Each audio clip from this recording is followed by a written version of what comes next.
ಮಾವಿನ ಮರ. ಮಾನವನು ಸಂಘಜೀವಿ. ಸಮಾಜದಲ್ಲಿ ಅವನಿಗೆ ಎಲ್ಲವೂ ಬೇಕು.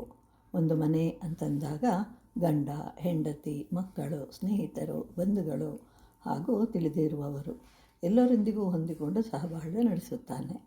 ಅದೇ ರೀತಿಯಾಗಿ ಒಂದು ಮರವೂ ಸಹ ಹೇಗೆ ತನ್ನಿಂದಾಗುವ ಸಹಕಾರವನ್ನು ಕೊಡುತ್ತದೆ ಅಂತಂದರೆ, ಮೂಲಂ ಭುಜಂಗೈ ಶಿಖರಂ ವಿಹಂಗೈ ಶಾಖಾ ಪ್ಲವಂಗೈ ಕುಸುಮಾನಿ ಭೃಂಗೈ ಸಂಸೇವ್ಯತೆ ಯಂ ಸಹಕಾರ ವೃಕ್ಷ ಪರೋಪಕಾರಾಯ ಸತಾಂ ಪ್ರವೃತ್ತಿ.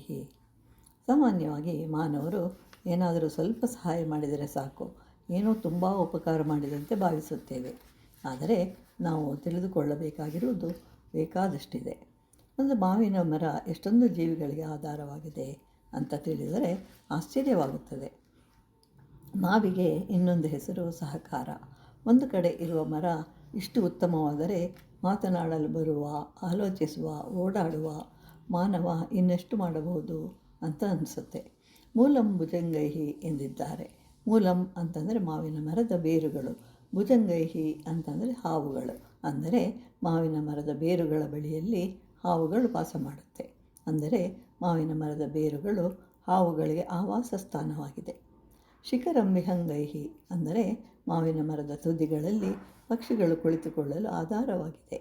ಅವುಗಳಿಗೆ ಕುಳಿತುಕೊಳ್ಳಲು ಎಲ್ಲಿಯಾದರೂ ಸ್ಥಳ ಬೇಕಲ್ಲವೇ ಅಂತ ಹೇಳಿ ಅವುಗಳು ಕುಳಿತುಕೊಳ್ಳಲು ಸ್ಥಳವನ್ನು ನೀಡಿದೆ.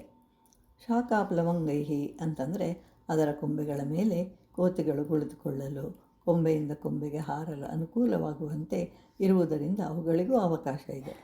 ಕುಸುಮಾನಿ ಭೃಂಗೈಹಿ ಅಂತಂದರೆ ಮಾವಿನ ಮರದಲ್ಲಿರುವ ಹೂಗಳ ಮೇಲೆ ದುಂಬಿಗಳು ಕುಳಿತುಕೊಳ್ಳುತ್ತವೆ.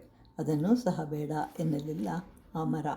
ಹೀಗೆ ಸಜ್ಜನರಾದವರು ತಮ್ಮ ಬಳಿಗೆ ಬಂದ ಯಾರನ್ನೂ ನಿರಾಕರಿಸುವುದಿಲ್ಲ, ಎಲ್ಲರಿಗೂ ಆಶ್ರಯವನ್ನು ಕೊಡುತ್ತಾರೆ.